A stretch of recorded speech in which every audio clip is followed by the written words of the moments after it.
उसके यहाँ आने से कुछ नहीं होगा, मेरे वहाँ जाने से कुछ नहीं होगा, तुम्हारे बोलने से कुछ नहीं होगा, उसके खेलने से कुछ नहीं होगा। इन जुमलों को गौर से देखो। ऐसे जुमले हम अपने डे टू डे लाइफ यानी रोज़मर्रा ज़िंदगी में रोज़ बोलते या सुनते हैं। ऐसे जुमले हमें ज़रूर बोलने या सुनने को ज़रूर मिलते हैं अपने डे टू डे लाइफ में।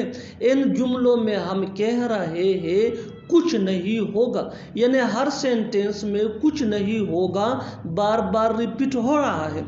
इसके लिए आपको यूज़ करना होगा इंग्लिश में nothing will happen if. Nothing will happen if mean कुछ नहीं होगा। आइए कंप्लीट स्ट्रक्चर समझते हैं। Nothing will happen if plus sentence. Sentence ये सिचुएशन के हिसाब से होगा और यही वो फार्मूला है। आगे डिटेल से समझाता हूँ मिसालों से। Here are some example for better understanding. उसके यहाँ आने से कुछ नहीं होगा। Nothing will happen if he comes here.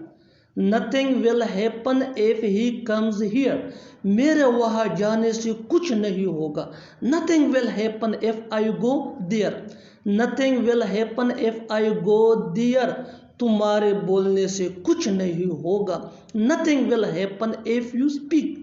Nothing will happen if you speak. उसके खेलने से कुछ नहीं होगा। Nothing will happen if he plays.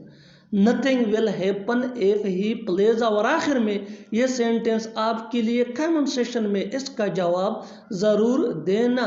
तुम्हारे चलाने से कुछ नहीं होगा। तुम्हारे चलाने से कुछ नहीं होगा।